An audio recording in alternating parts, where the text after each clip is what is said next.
Good evening, everybody. Hello, my name is Will Lutz, and I'm with the Travis County Republican Party. I'd like to thank all of you for attending and our four candidates, both for coming to this forum and for their willingness to serve.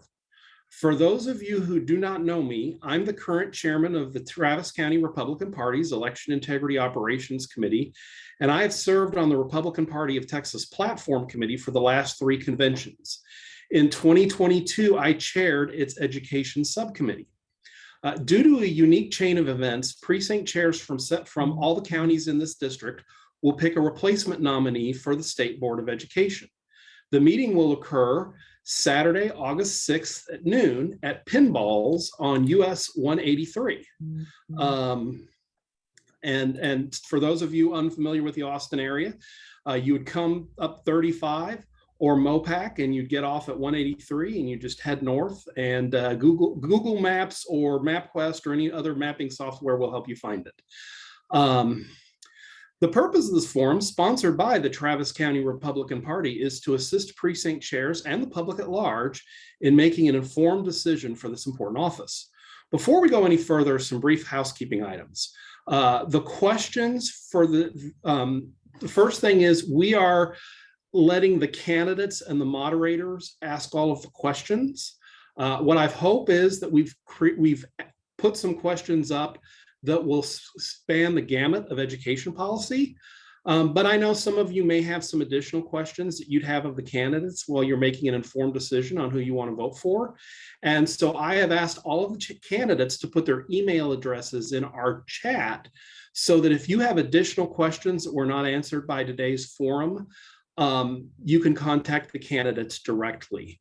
Also, we have muted everybody as they came into the chat room. Please stay muted. The only people that are going to be talking today are the candidates, myself. I'd also like to introduce our executive director for the Travis County Republican Party, Josh Goldman, is here and will be helping us administer this.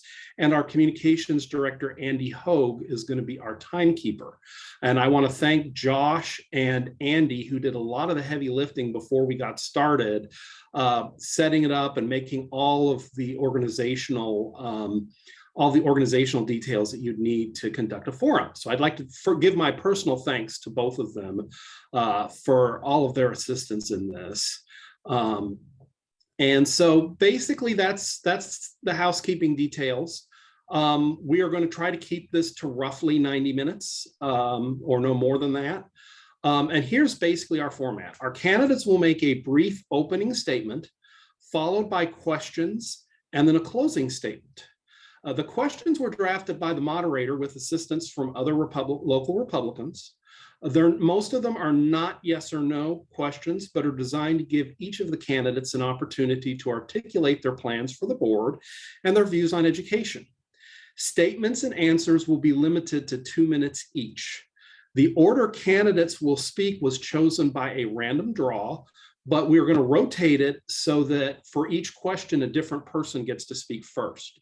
So it's kind of like a batting order. I'm going to keep the relative order the same, but who goes first is going to be different from each question because I'm trying to give each candidate an equal opportunity to showcase their views and showcase their ideas.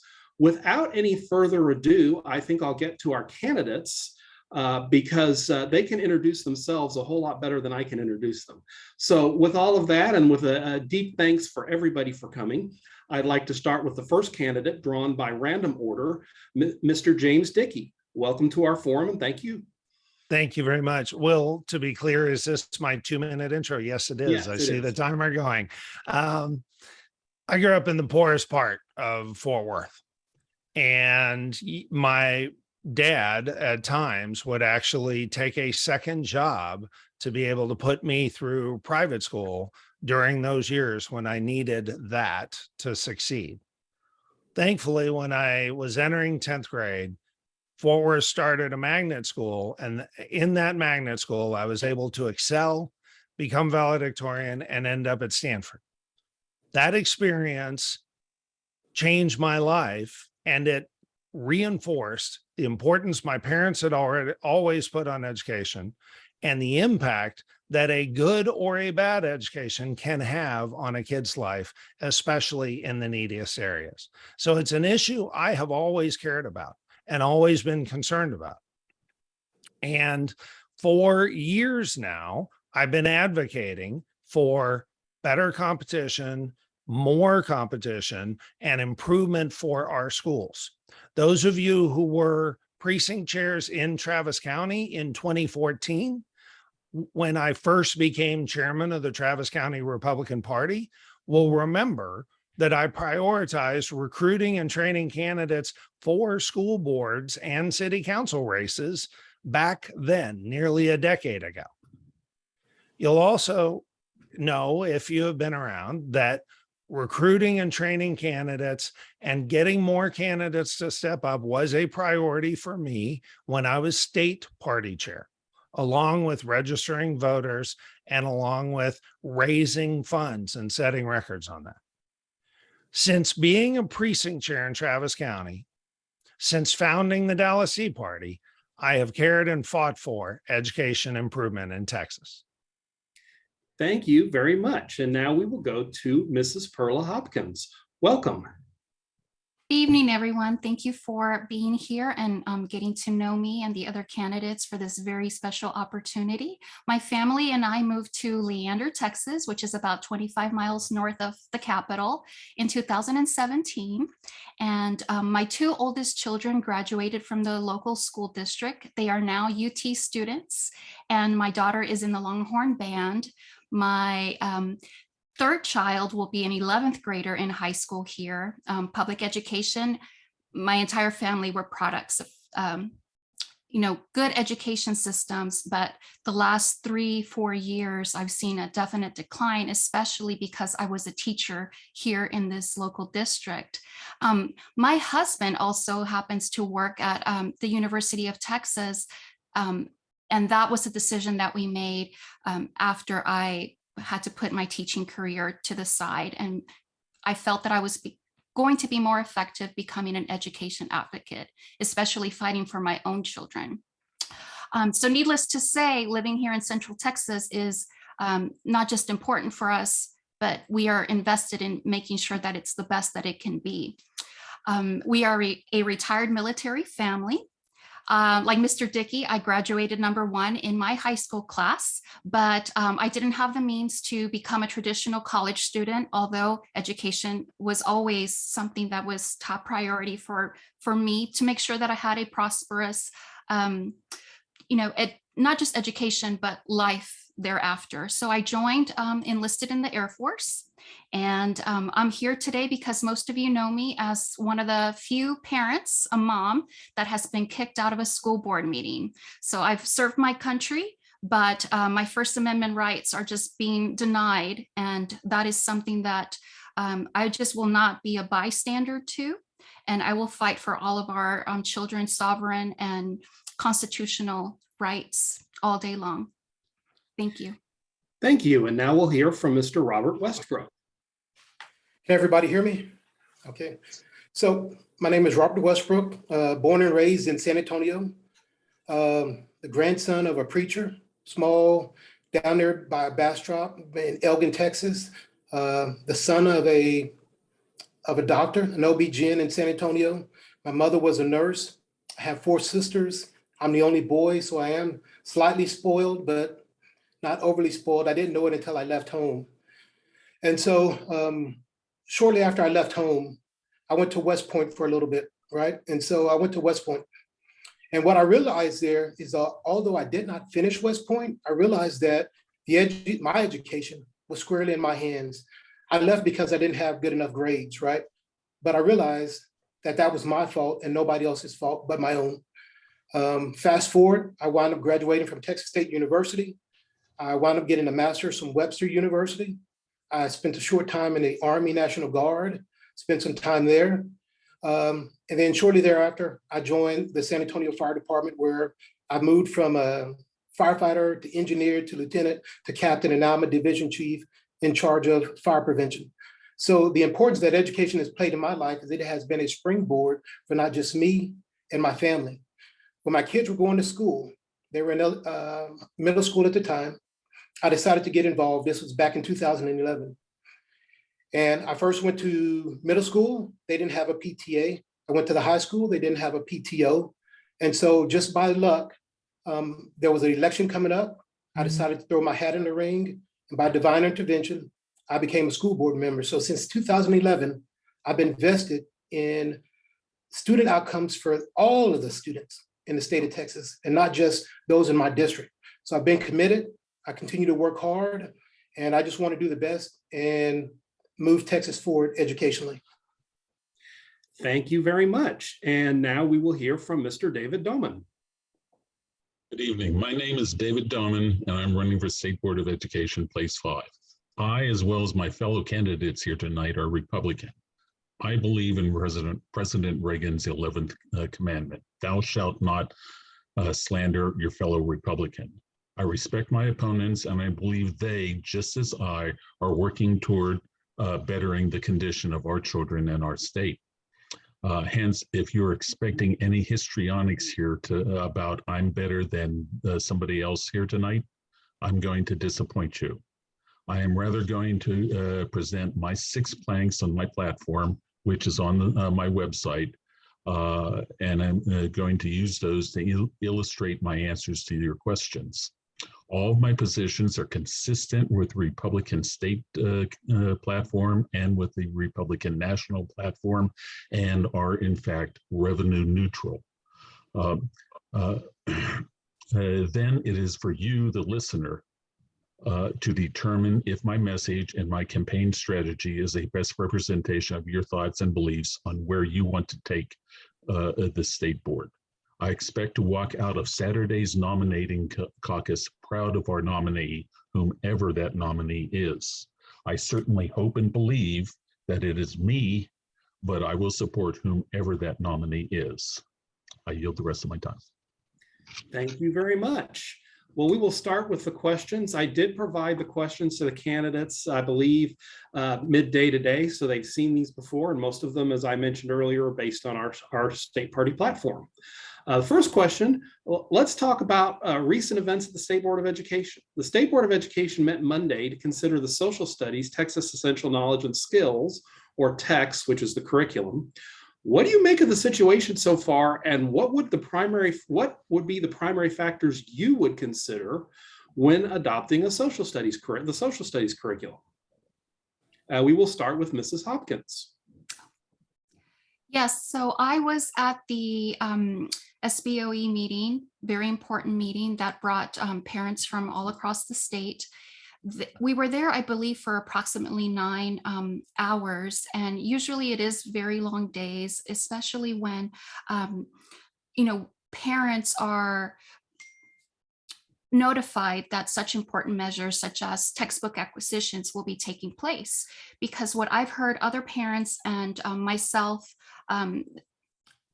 decide is that they are really moving away from anti-American values, from family values, and the scope and sequences are not age appropriate, we found as well. They want to teach second and third graders heavy topics such as religions, when children really need to know their geography to begin with, in order to talk about topics that they also want to introduce at a very early age concerning racism and gender identities. And that is something that we really need to start making sure that our children are not being indoctrinated.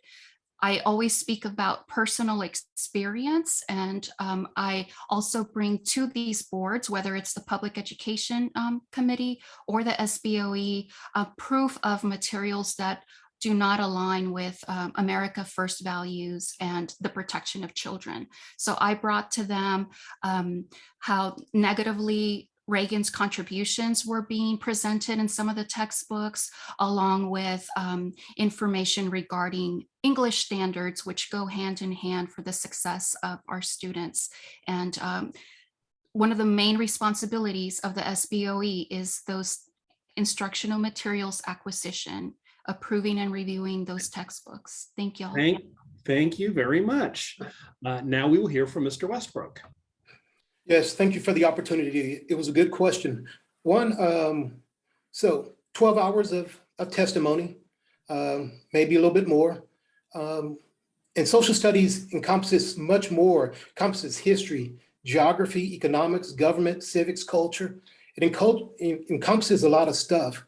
But what I think this is getting around to is how would I go about it? One, I would think the values of the state of Texas are paramount in teaching social studies. That has to be paramount. How I would sort of handle it is making sure that the work groups that were involved, right? There were work groups, and these work groups produced a product. They gave testimony to the State Board of Education. And so what I would hope to do is take their testimony, review it, give it due diligence based upon the subject matter experts, right? And then sort of throw in my own. So coming from the school board background, I sort of have to throw in, is it aligned with TEKS, right? Is there support for all learners? Is there support for all of the staff involved?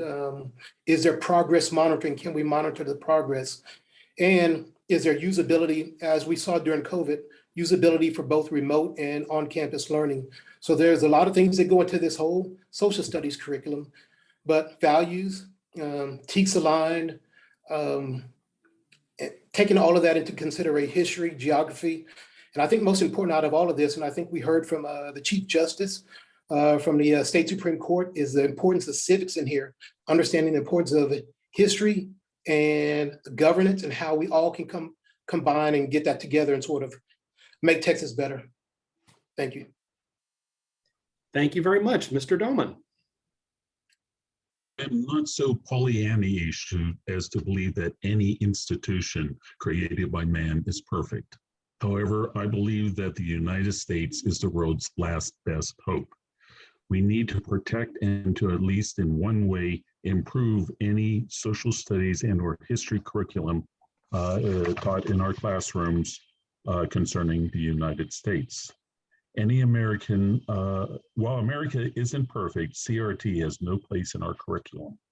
Just as the state legislature this past term banned CRT in any state legal documents, we need to do so in a state-approved curriculum. I will fight in support of this position. There is also a motion presented at the June meeting, but brought up at the July meeting to change references to the Judeo-Christian foundation of our nation and the further to remove references to the classical philosophical foundation of our nation. The motion is clearly to inculcate belief that in our students that the United States is not special. Well, I believe the United States is special, and I will fight any actions if elected to the board that would remove that theory. Further, I believe that we need to bring back, as Robert just said, civics into our classroom as a required course to be taken before the student reaches voting age. We need to teach our students what it means to be a true participant in a representative democracy within a republic.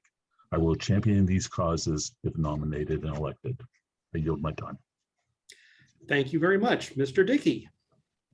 So I was there Monday as well, and there are a lot of issues with the social studies rewrite that was being proposed. A lot, as the testimony said, a lot of what they're now proposing actually is not grade appropriate, would expect them to understand topics they hadn't studied yet, would expect them to tie in topics that hadn't even been handled in school yet. So there were a lot of issues about that. And I talked to the members of the board.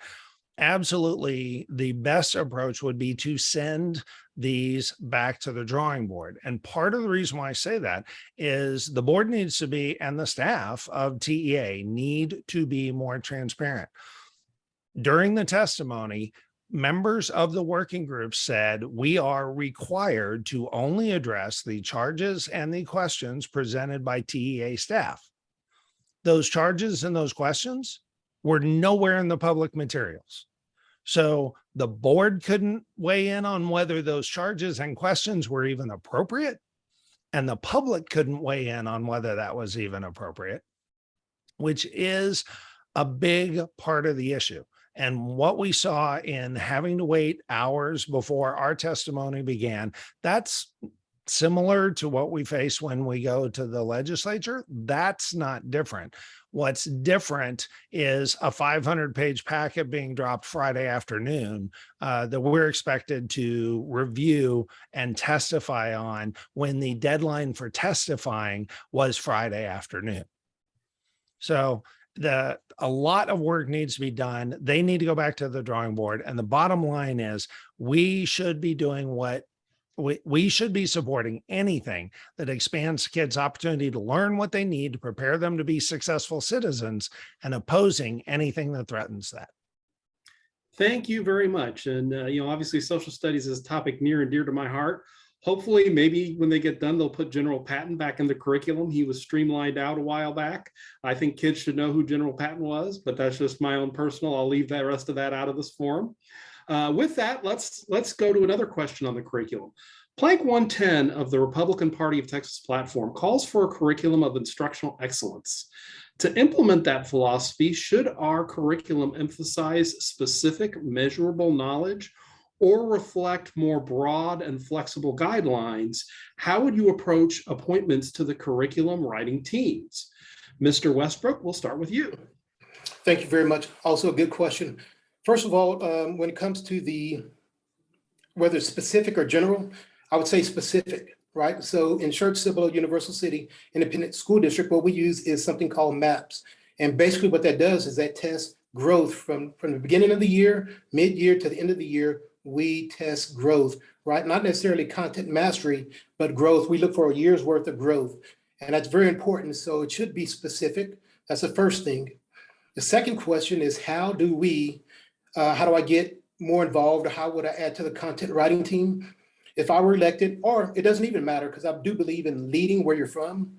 And so whether I win or not, I do believe it's important to get subject matter experts, conservative subject matter experts from the State Board of Education, District 5, to apply, right? So the proclamation comes out through the state of Texas, through TEA.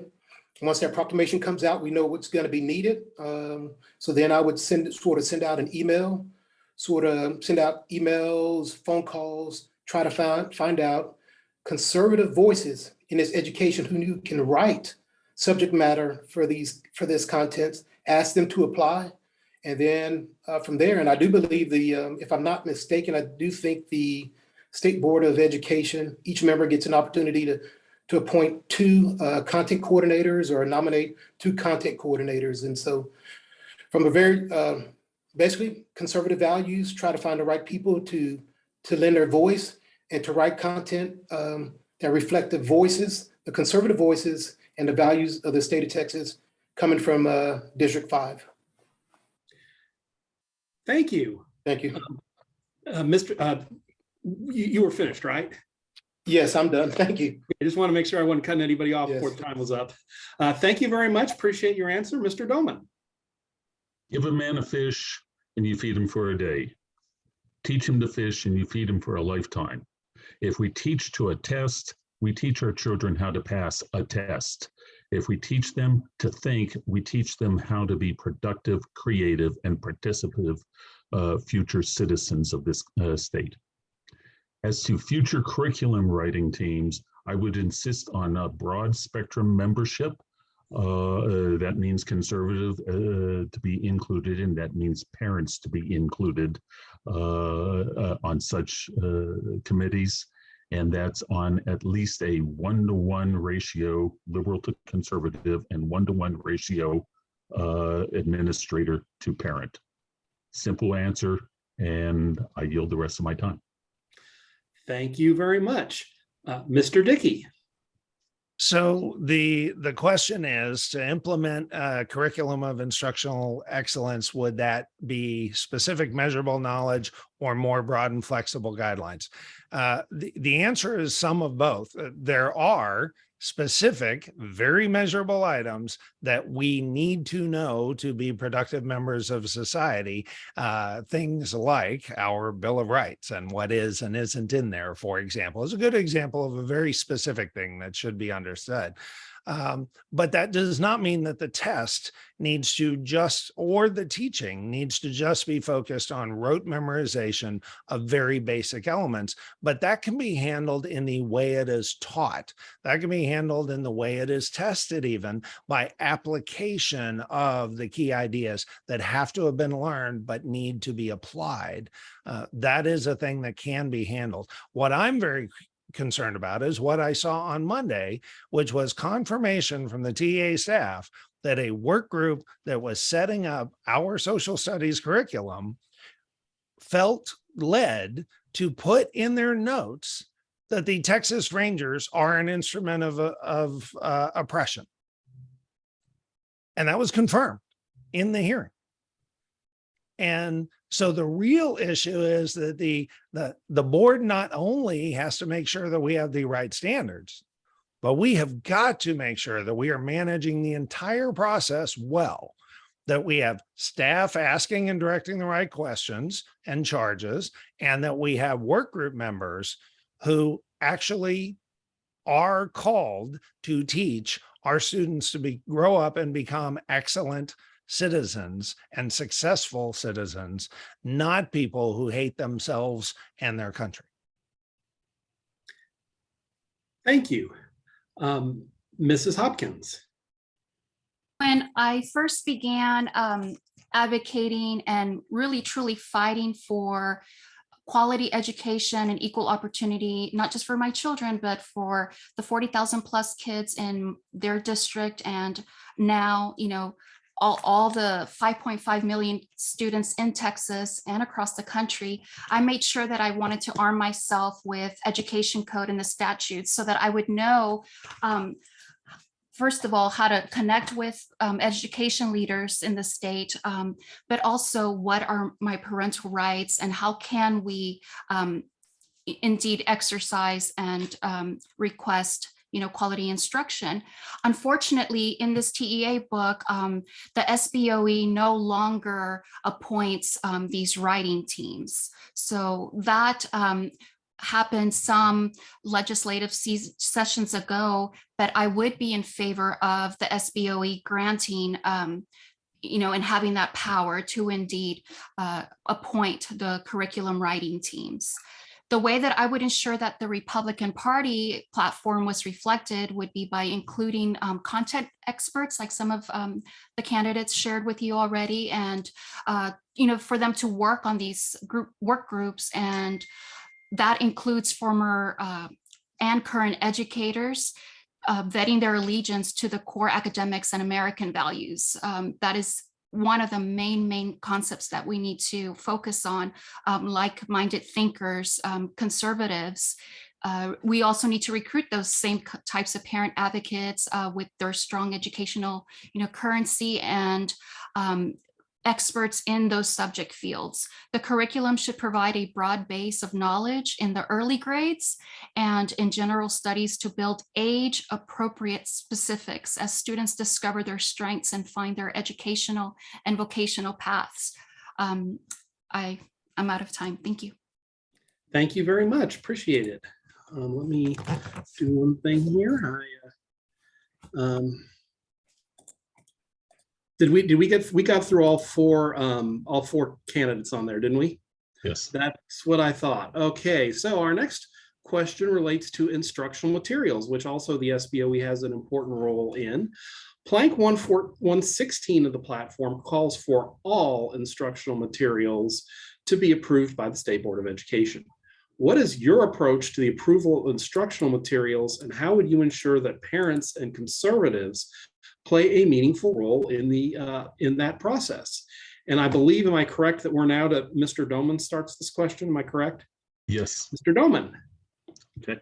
Just as the answer, my previous answer, where the generation of curriculum material is to be held by a a combined liberal and conservative committee and a administrator and parent committee. I believe the review of such material needs to be by the same committee with the same ratios of 1-to-1 liberal and conservative, 1-to-1 administrative and parent.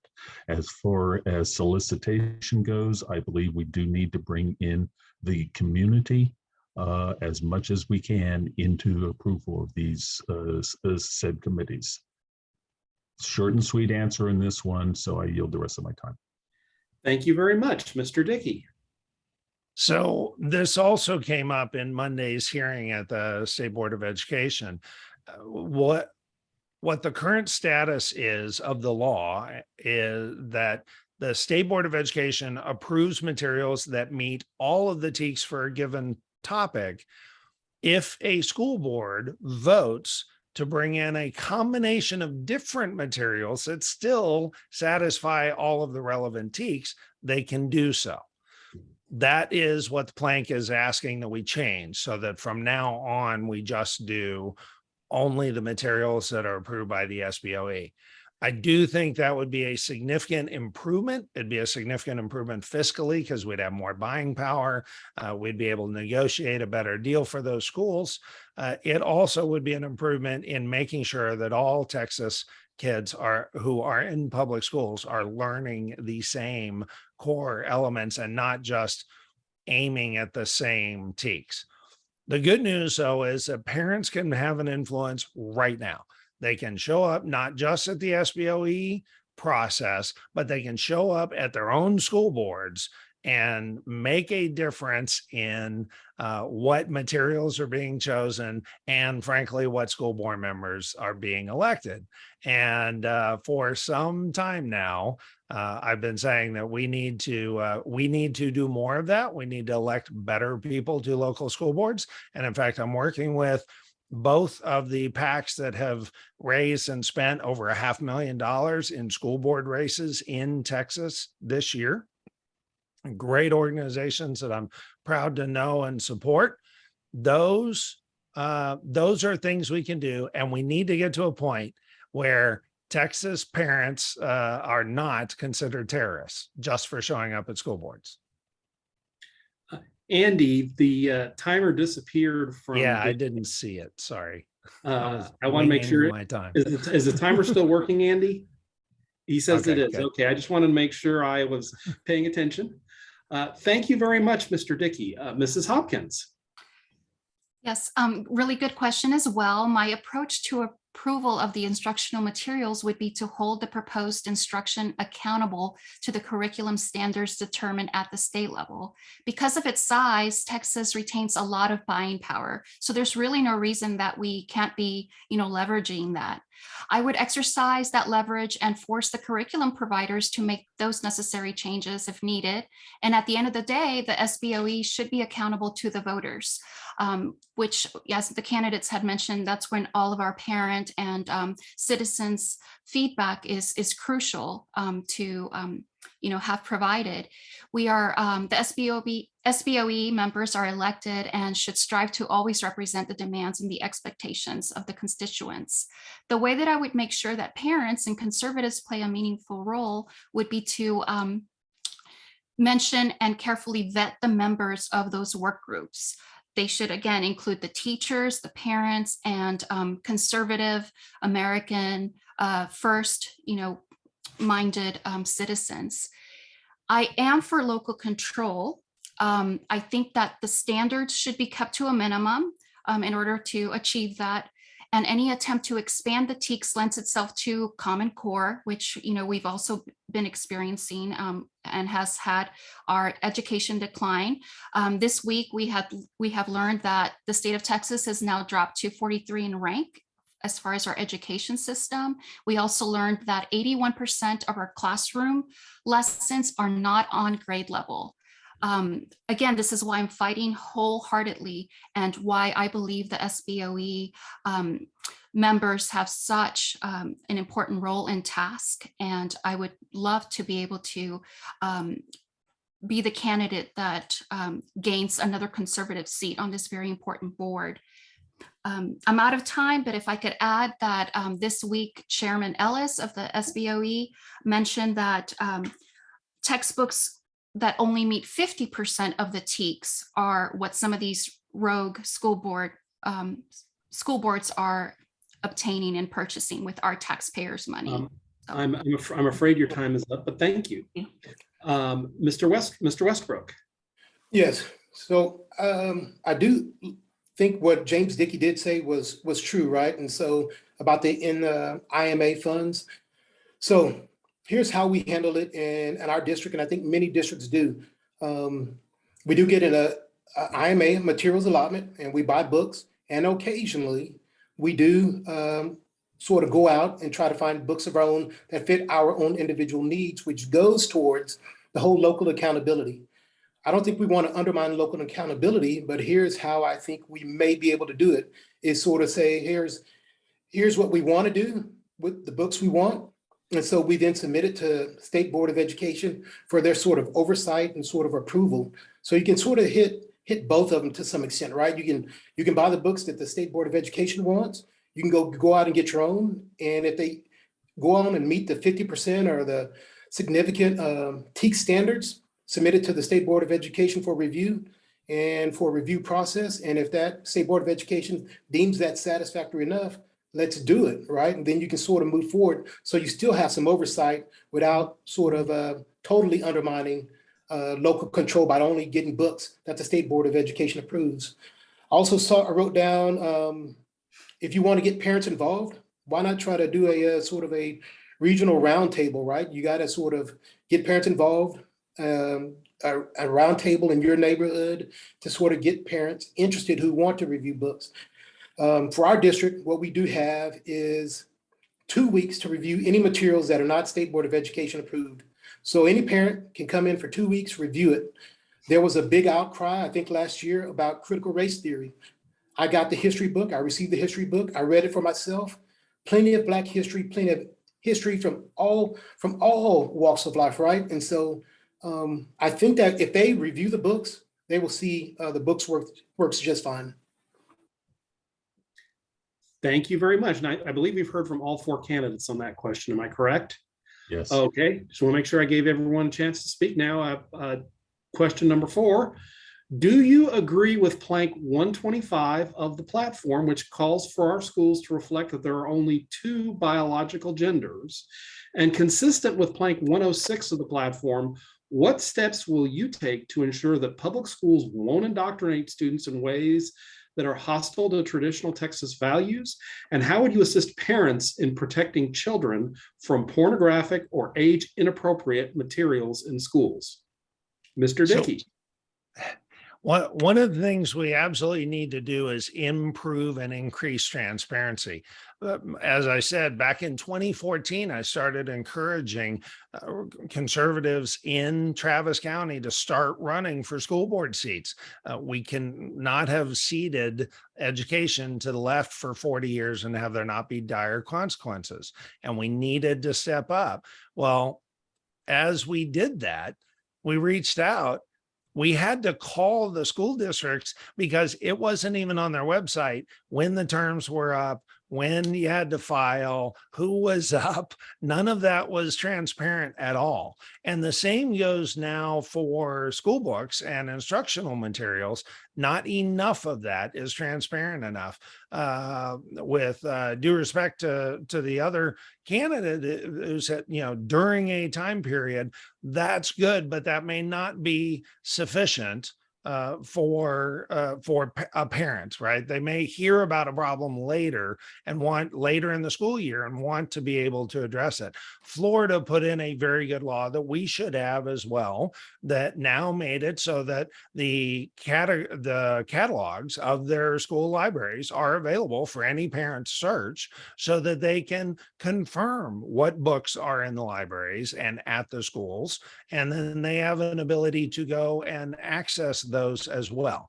That would be a fantastic approach for making sure parents can hold accountable their local leadership that they can most directly interact with and influence. That's the biggest thing we can and should do. And absolutely, there are only two biological genders. Thank you very much. Now we will hear from Mrs. Hopkins. Yes, I agree that there should only be the two biological genders introduced in our public schools. As an SBOE member, I would make sure that I appointed work group members that followed science and God's truth and design. I would insist that all instructional materials presented for adoption only included the adoption of the two genders. As a Texan, no matter the outcome of this race, I will continue to advocate for the teaching of traditional and high moral value. Speaking from personal experience, all of my children have been asked for their subject pronouns. There is indeed a grave situation happening, not just with CRT ideologies, no matter how much they claim that are not being introduced in the classrooms, there are, and that gender confusion. Our students are not successful if our basic writing, math, science, and reading skills are not promoted, that they're not growing in those skills. Instead, children like mine have had to have some of their instructional time listening to videos sent out by the sponsor of the Sexualities Gender Alliance, and some students post pictures, let their parents know that on the whiteboards it might say like gay agenda.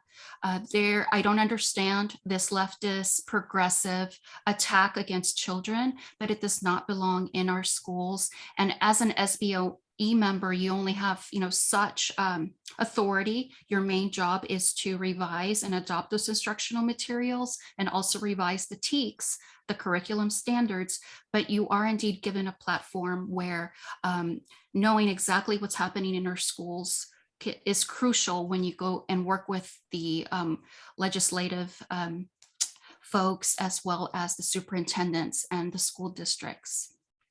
Thank you. Thank you very much. Mr. Westbrook. Yes. So to answer the question, I think reflect how there are two biological genders. My dad was an obstetrician gynecologist. He only worked on females. So I was brought up to believe that there's males and females, biblical males and females. God created a man and a woman. I'll hold to that viewpoint.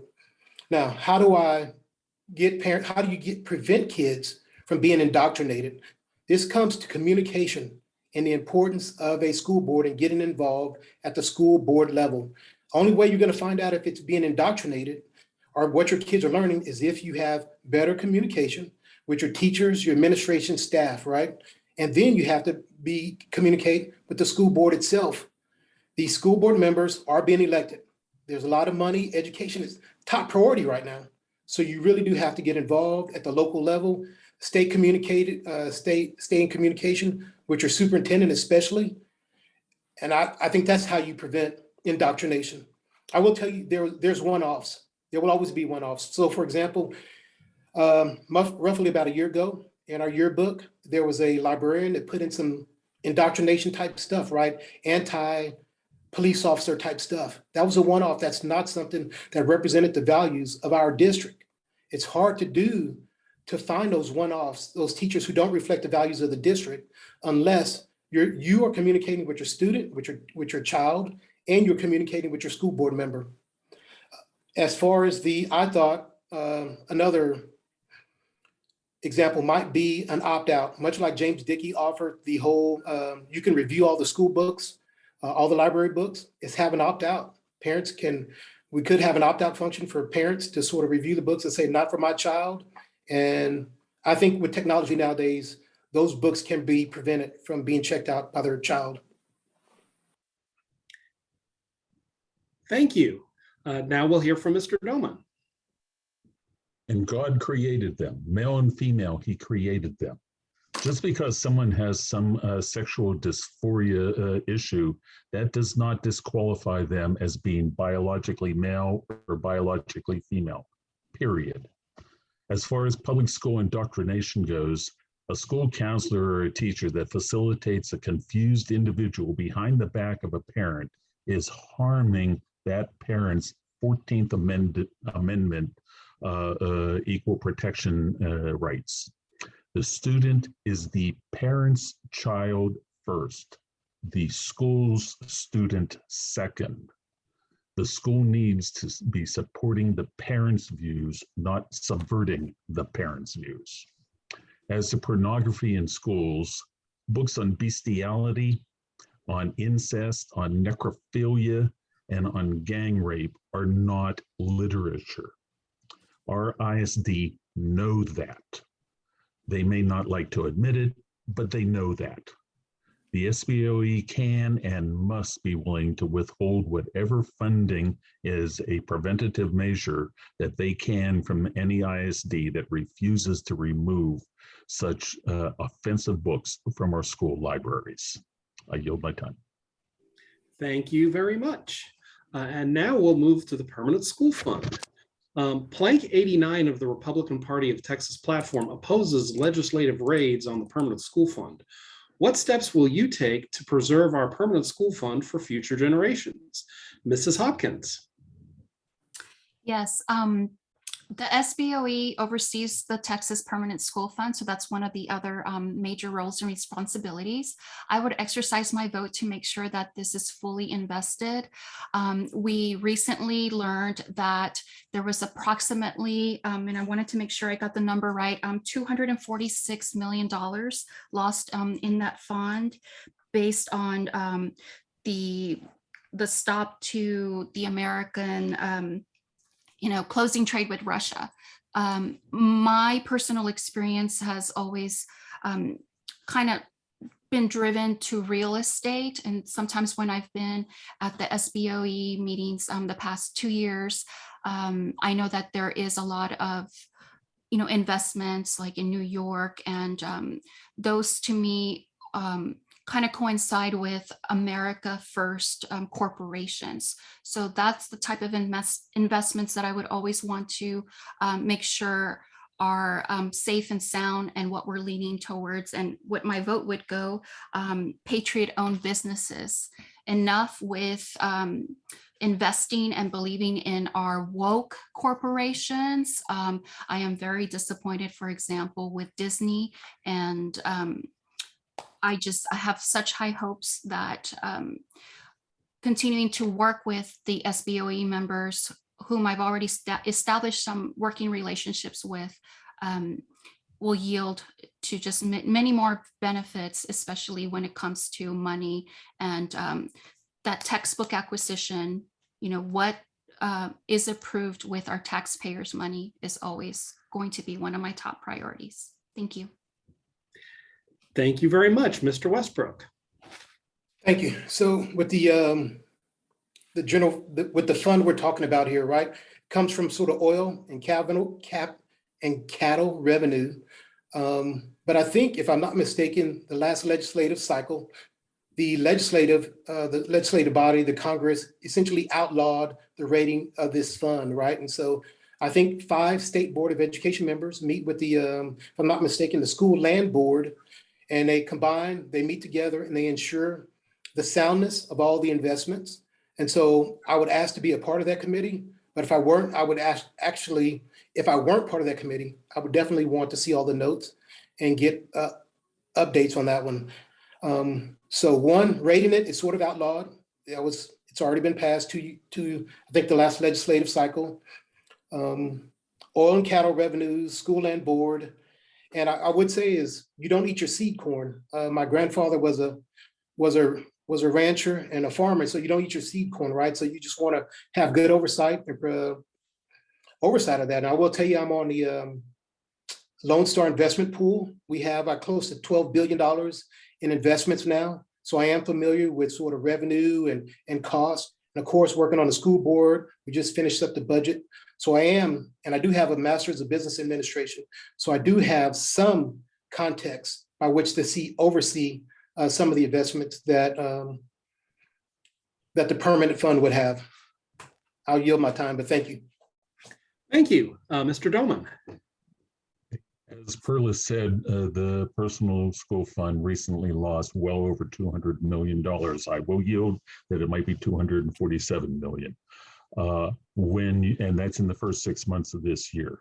You may ask, why is that such a big deal for a $48 billion fund? That's 0.5% rounding error, but it is also in absolute terms $200 million.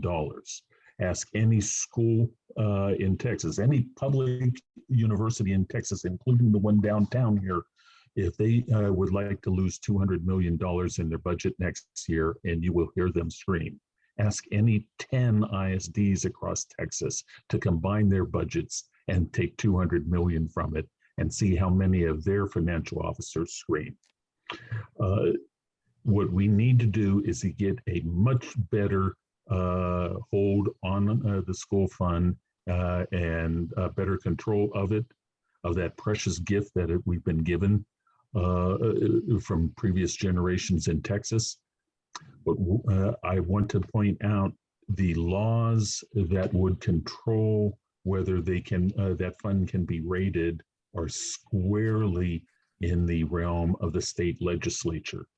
We need to work with the state legislature while we're on the state board in order to make sure those laws protecting the permanent school fund are in place now and well into the future. I will work closely with the state legislature, House and Senate, in order to make those laws happen. With that, I'll yield my time. Thank you very much, Mr. Dickey. So because it's so important to the future of our country and our great state that we have great citizens, the first 4 questions we've gone over were on the elements, the responsibilities of the board around setting the curriculum standards and reviewing and adopting instructional materials. Those are part of the responsibilities given to the SBOE by the legislature. But managing the permanent school fund is the only charge given to the SBOE from the Texas Constitution. It is our responsibility to manage this. And according to the last report, this was $55 billion, backing $92 billion in bonds and distributing $1 billion to offset the cost of education for Texas. This is our key constitutional responsibility. So I've been talking to Tom Maynard, who is the current SBOE member who chairs the committee that runs the permanent school fund, and already talking to him about being able to serve on that committee if I become the nominee and I'm able to beat Rebecca Bell-Meteru in November. This is absolutely critical. One of the reasons why it's critical is because the left has gotten really good at using our own money against us. And those managing this fund weren't watching out for that even last year. What's bad, you've heard now twice about the money that was lost earlier this year. What makes it worse? It was lost by BlackRock. We were investing money with the leader of the ESG initiative in investing, who is out there telling pension funds not to invest in oil and gas. At the same time that Texas is now, if it were a country, the 4th largest producer of oil and gas in the world. We need to do a better job, and I'd do it. Thank you very much, Mr. Dickey. Our next question relates to school choice. Plank 101 of the Republican Party of Texas platform states that money should follow the child. Do you agree with the school choice plank in our platform? Why or why not? Mr. Westbrook. Long story short, yes, the money should follow the child. It can very easily follow the child. For 2 reasons. One, I think it sort of helps the family choice, right? The parents get to decide what educational system is best for their child. Second, family choice, but there's 4 different types of schools here. We have traditional school, we have a charter school, we have private school, we have homeschool.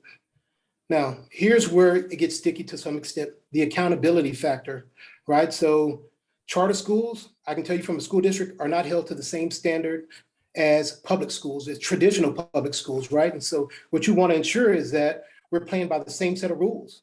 You should have, charter schools are an option, but not a solution to bettering student outcomes and improving all all of the outcomes for all the students in the state of Texas. Next, we want local control. Many of the charter schools, their boards are out of state. And so what winds up happening is what we give all of this money, essentially creating another bureaucracy, educational bureaucracy, by giving money to charter schools, private schools, and creating two systems, right? So if we start removing too much money from traditional public schools, we have undermined public schools, and now it may create a bigger problem, right? Because now these schools are underfunded. If a school district, if a charter school is receiving $1,000 more in incentive per student than their local school district, that creates a problem. And then it's the issue of recruitment, right? They're recruiting some of the best students from our districts and not being held to the same standards. So it's standards, it's accountability, student outcomes.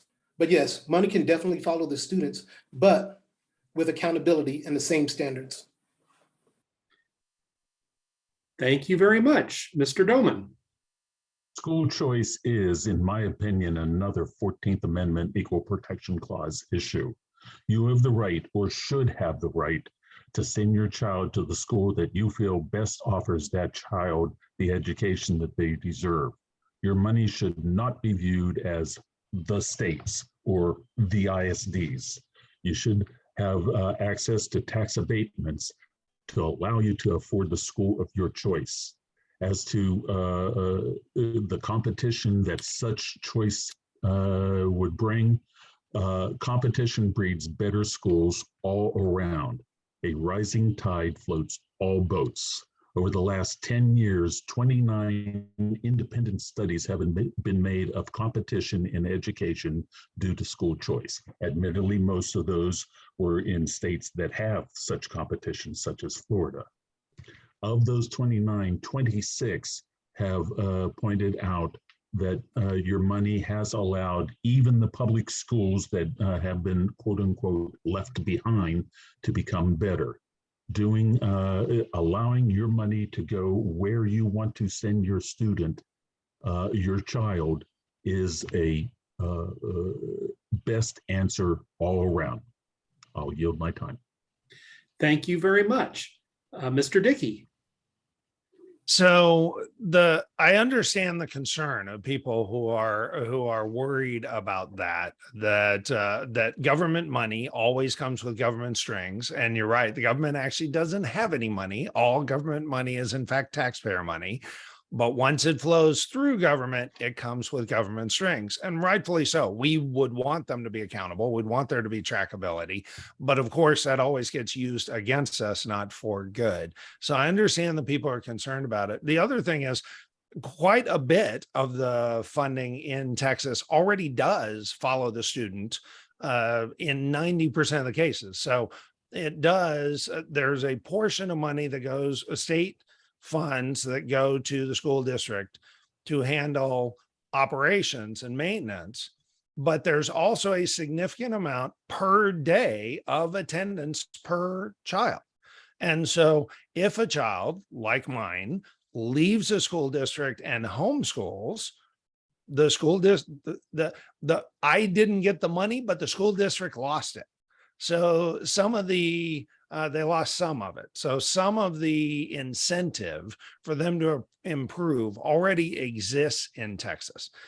However, we can figure out how to thread the needle and do more of that. And more importantly, like Condoleezza Rice said, make it so that a child's future cannot be predicted by their zip code. We can do that. In Texas, we're smart enough and we are successful enough. We can figure out how to do it. That is mostly a legislative question. The question for the SBOE is approving charter school applications for good charter schools. And they have not done a good job about that.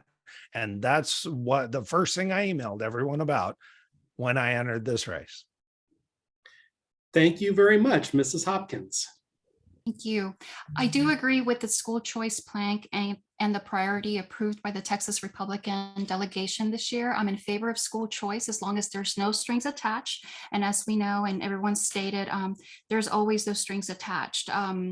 We recently have seen that with Biden's, ultimatum that if you don't follow these woke ideologies, the mask, for example, then, funds would be taken away and no school lunches would be provided. And in my particular school district, there's just been this constant reason why 1,000+ students have left the district. And I find myself in that same situation as things have gotten progressively worse, no pun intended, but I think that the board should evaluate the charter school applicants based on their allegiance to American values, their historical transparency, making sure that they're free from conflicts, and most of all, that they do have that strong academic record with each, charter school's history. I would have supported the Heritage Classical in accordance with the majority of the Republicans currently sitting on the SBOE board. However, 2 Republicans voted against that charter. And I believe that now both of those members will not be, serving in that capacity after the November election. We were stationed in South Carolina before we decided to come back home to my husband's birth state after he retired from the military. And they were really just taking off right then and there with the ESAs, so that indeed the money could follow the child, each student. And that is what I believe. As parents, we should have the ability to send our children where we best feel that they will be educated, and most of all, be given our parental rights, and so that our children could achieve their American dream. Thank you. We've heard from all 4 candidates on this question, right? Yes. Okay, our next question relates to charter schools. How do you think the board should evaluate charter school applicants? Would you have supported granting a charter to the Heritage Classical Charter Academy? I believe Mr. Doman is first. Am I correct on that? Mr. Doman. Beside the ability to teach age-appropriate reading and writing and arithmetic and history and social studies, those standards being openly published a priori, a charter school should be evaluated by the parents of that school's current and future students. Parents will evaluate a school, charter or public, by voting with their feet. If they find that the school value add, they should be allowed to have their child attend. If they find the school is lacking, they should be allowed to leave. As to the Heritage Classical and the other 3 schools, charter schools that were not certified in June, I see nothing in their rejection letters by the state that I concur with. I believe they should have all been certified. I'll yield my time. Thank you very much, Mr. Dickey. So, as I said before, I'm in favor of anything that expands kids' opportunities to learn what they need to prepare them to be successful citizens. And I'm opposed to anything that threatens that. And what that means in terms of charter school applications is that a charter school that divides kids, that teaches them to have concerns about themselves and their upbringing and their country, I would have concerns about.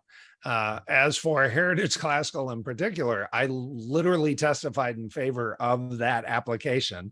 Their classical education is a fantastic curriculum. They're inspired by and guided by Heritage, by Hillsdale College, free available curriculum, and it is long proven excellence in education.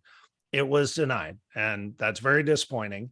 And I hope that they submit an application again, and I would consider it an honor to be on the SBOE and be able and be part of the group that voted that through.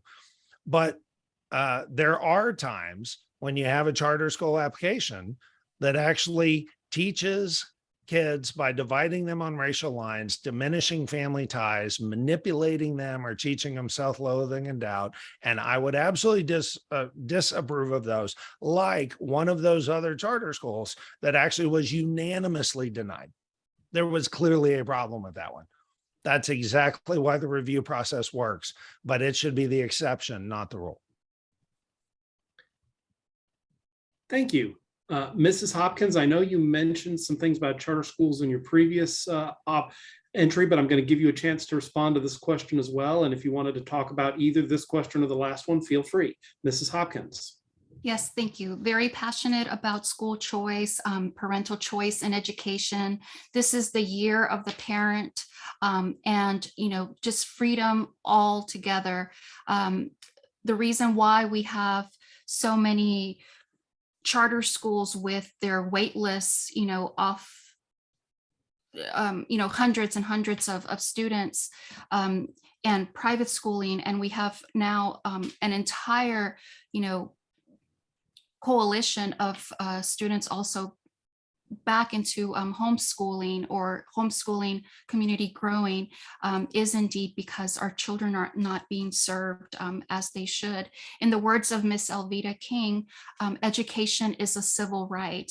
And I myself, again, have found that students are walking into the hallways of their schools and they are just not being given those opportunities to have that development of even having pride in their American heritage.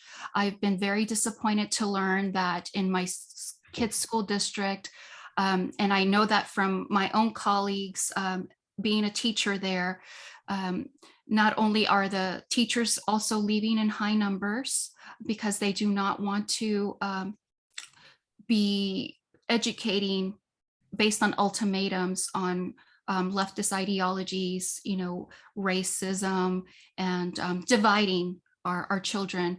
I was just very disappointed when I found out from them that the Texas and the American flags have been removed from some of our classrooms. So that's what I'm talking about as far as our children just not being given the opportunity to develop that strong pride in the best country in the world. Thank you. Thank you, Mrs. Hopkins. Mr. Westbrook. Yes, made a few notes. I think initially in determining and trying to figure out whether you accept or deny a charter school application would be based upon their business plan. So if they have shown put together a good plan, shown some innovation, they've shown how they're going to increase rigor for the students, you give them an opportunity. And to that extent, yes, I probably would have most likely voted for Heritage. Not because I know everything about Heritage, but because I know a little bit about Hills and Dales and their conservative record in education, whether it's Dennis Prager or some of the other talk show radio hosts. They have very complimentary words about Hills and Dales. So I would give them the benefit of the doubt. Next, you sort of have, after the business plan, if they are selected, you have their performance. And I think this is what Dave was talking about, is basically voting based upon student attendance and parental rights, but how successful they are will determine whether they leave or stay out of your community.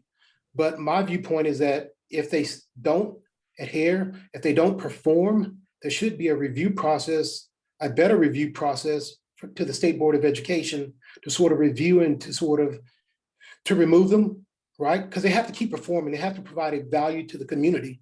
If they fail to do that and they just keep taking money and there's not a sort of review process, then they stay in our community and take money from local traditional schools.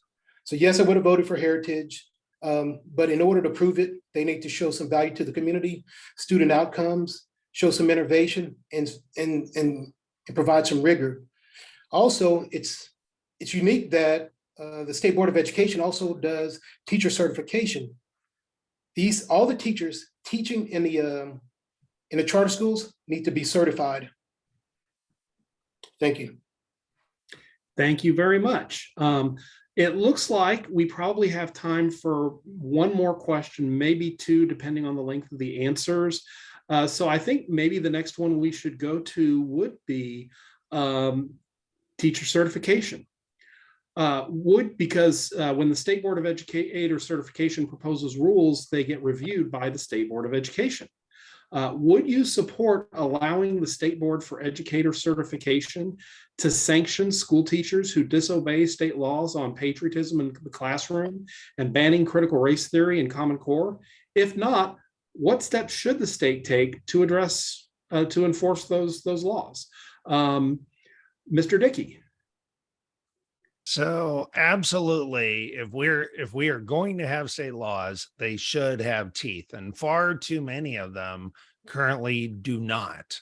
We saw that with the election shenanigans last year in Harris County and otherwise, and we need to make sure that there is a consequence for someone breaking the law. We have these laws, and whether it's the State Board for Educator certification, withdrawing that certification, or otherwise penalizing that educator who breaks the laws directly related to education, or whether it's other consequences for breaking the law. Absolutely, there should be consequences. Those who break any of our laws, if the law should not have teeth, it should not be on the law, on the books. And so doing it through State Board of Educator certification, that would be the same as pulling someone's plumbing license, pulling their certification. It makes a lot of sense as a way to have consequences for a violation of a law that is directly related to that certification. It makes sense. Thank you. Mrs. Hopkins. Yes, so something that I've also been delving into a lot are our local policies, being that when I have gone to the Public Education Committee, the SBOE, my legislatures, I've reported pornography, the works, again, being on the inside of the teaching realm and also based on students' experiences. But at the local level, they do have DH exhibit and BBF local, which include not only your educators, but also your school board members' ethics. And so when you have educators that are indeed violating, abusive and indoctrination, which has gotten an entire state and country infuriated parents. We have been exposing all of this. So there definitely needs to be accountability with their certifications. And that's where the SBOE, who presides or reviews the rules regarding the State Board of Educator certification comes in, because we are dependent on those local school districts to put in the complaints, to have not just investigations handled, but also audits to see, is it maybe not the teacher's fault? Because at the school board, this is where some of the policies are being instructed to happen. Recently, we have found out that there's been several educators who have been found not guilty, but all the evidence leads to them having been sending students inappropriate sexual photographs. And it takes a village to make sure that that certification is flagged. And we need to do a lot more work to protect our kids. Thank you. Thank you very much, Mrs. Hopkins. Mr. Westbrook. I think I'm going to keep this one short. Long story short is, yes, any teacher who breaks any law should be reported to the administration and should be reported to their law enforcement officials in that community. So without a doubt, if you break a law, you broke the law, right? Equal accountability. Now, here's where I sort of have an issue is, I think in your question, you mentioned school teachers who disobey state laws on patriotism. How you define patriotism, right? I think that is very key here. So I don't think we individual members of our society should start determining who is a patriot and who is not a patriot, because that can go down a very slippery road, because depending on which political spectrum you're on, each side says the other part is not a patriot. So, but if they're breaking the law, break the law. But this political discourse about patriotism and who is and who isn't a true patriot can get very scary, and it goes down the road of authoritarianism. And I don't think any of us want to go down that road. But thank you. Thank you very much, Mr. Doman. In order to facilitate any time pressures on the proceedings tonight, I have a short and sweet answer to this question. The State Board of Education deals with curriculum. Just as we should be able to financially hinder any ISD that refuses to support that curriculum, the SBOE should be able to sanction teachers that persistently refuse to teach appropriately. I'll yield the rest of my time. And thank you. You guys were so concise on that we have time for one more question. I will say, when I wrote the question, I was referring specifically to, there is a section of the Texas Education Code that relates to patriotism in the classroom. And I will try to find that citation and provide it to the candidates so they could see exactly which section of the law I was referring to when I wrote that question, just so that it could be clear. And if I ever wind up doing something like this again, I'll remember to be a little more specific in that question. But thank you. This will be our last question, and then we'll do closing statements. Please state your position on public school testing and accountability. Mrs. Hopkins. Yes. As a parent, a teacher, and listening to parents from across the state, we definitely have the experience and the reservations when it comes to just teaching to a test. And so while there are standardized testing, throughout the country, we really need to revise what's most important, and that is to make sure that our students are getting the curriculum and the instructional materials and meeting those standards. And sometimes when all the pressure is being placed on teachers to teach to a test, it just hasn't been working. So I am for accountability, which sometimes, testing is required. I'm not so sure about the STAR test, for example. I think that there needs to be more of site-based assessments, and that is happening in our local school districts. But accountability is so important that we must find a better way of serving our students without hindering their actual academic success. With STAR in mind, we have also found that there's just a lot of possible misuse of our monies or our funds when it comes to that particular assessment. And so that is one of the main objectives or goals and priorities that I would want to work with the other SBOE members and our legislatures and the education commissioner and all of those education leaders in the state to find a better way. Thank you. Thank you very much, Mr. Westbrook. Yes, testing leads to accountability in terms of knowledge and critical thinking skills in our students. Right, so you have TEKS, which is tested based upon STAR. That leads to content mastery to some extent. And then many school districts have MAP, which determines your growth. So you do need both, right? You need content mastery and you need 1 year's worth of growth according to MAP. And so you have to test. I think teachers think we test too much. I think some administrators think we test too much. I think parents think we test too much, but it's a necessary evil to understand how much our students are growing. So I'm afraid of testing. I understand the link.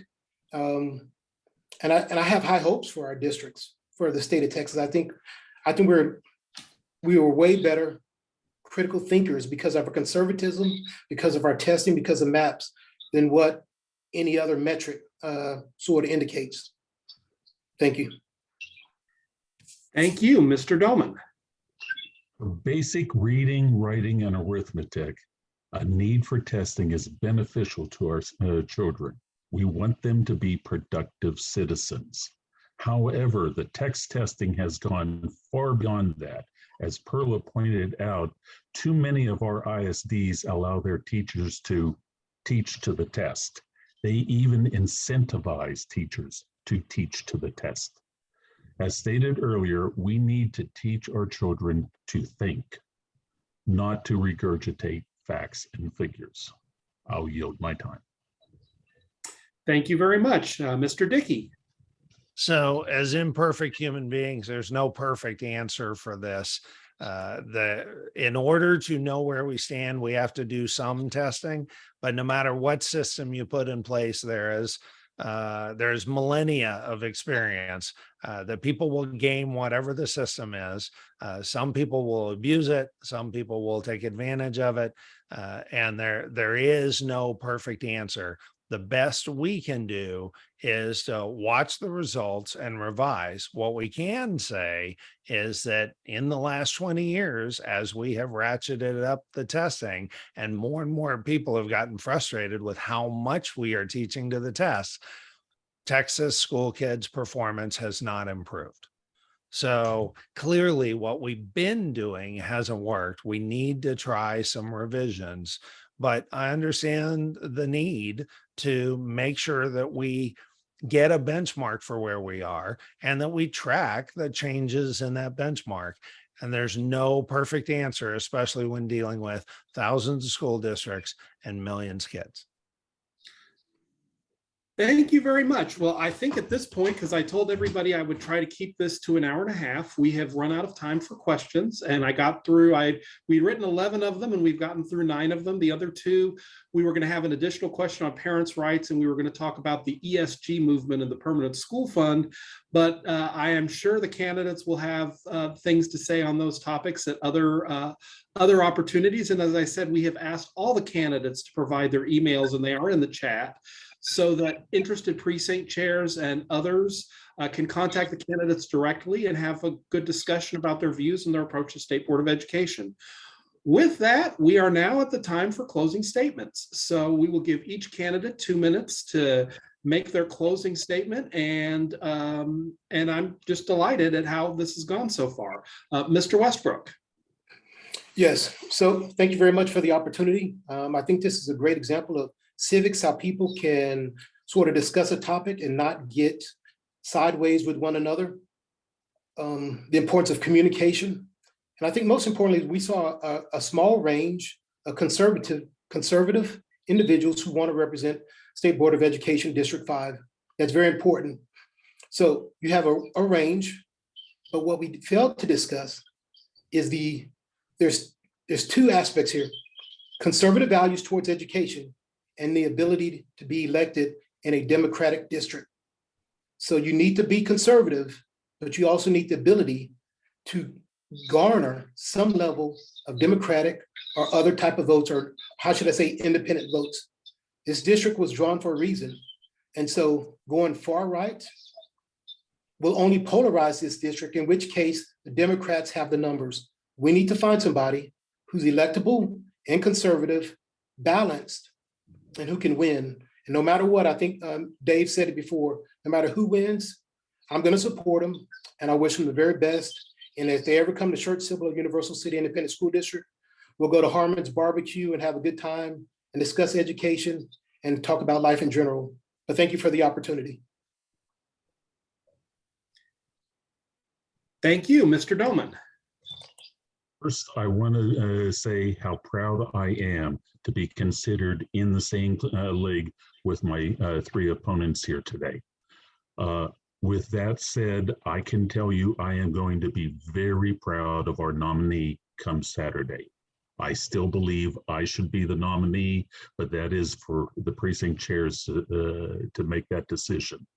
Now, let me talk for a second about our opponent. Our opponent is a previous college teacher. She's not a current college teacher. I've also taught in college. Our opponent has written a college textbook. It's entitled transgender cinema. I've written a college textbook. It's titled Engineering the CMOS Standard Cell Library. I'll just leave that where it is, but I believe that I can beat our Democratic opponent. How I do is, if nominated, is to, forgive me, how do I plan, if nominated, to run the campaign? Well, our opponent's support is from her former students. Her consistent constituency practically defines our mirror opposite constituency. I plan to ask for support at all conservative schools, organizations, churches, and seminaries across the 6+ counties. Nominate me and watch me run. Further, if there ever was a year to beat a liberal candidate in a liberal constituency, it's this year. Thank you. I'm Dave Doman. I'm asking for your nomination to State Board, Place 5. Thank you. Mr. Dickey. So this is the best year we've had since I started the Tea Party and the Dallas Tea Party in 2009, and we had the 2010 wave year. It is going to be a good wave year, but in a district where 1.3 million of the 1.8 million plus people who live in the district are in Travis County, it is still a 62-38 district. And even if more winnable than usual, it is still a long shot. And so to win that, we not only need to defeat the people who think parents that attend school boards are terrorists, we need to raise the money and organize and take advantage of the absolute best in campaign technology that is available today. And while I have the utmost respect for and probably would vote fairly similarly to many of my opponents or fellow candidates in this election, none of them have the experience with the hundreds of campaigns that I have experience with, including successful long shot campaigns in Central Texas. That's the most important question. We have got to get rid of Rebecca Belmeteru, and I absolutely am the best prepared to not only fight the cultural fight, as I've been doing on Austin TV for 10 years now, but doing so in such a way that the independent voters in Austin, when they see me have those discussions, are frequently swayed. Add that to the highest possible amount of money to be able to raise and the best organization for the campaign that we could possibly have, and you have a winning package. I ask for your vote to be SBOE member for District 5. Thank you very much. And finally, we will hear from Mrs. Hopkins. Yes, I am honored to be on the consideration for the candidate to represent State Board of Education, District number 5. I believe that I can appeal to the crossover voters. Again, this is a very, very special year, and we have the momentum. We have the ability for someone like myself to match Rebecca's qualifications and surpass them. As a native Spanish speaker, a woman, I have taught also at Mississippi State University for the Department of Defense. I have been a university supervisor, so I have mentored teacher interns.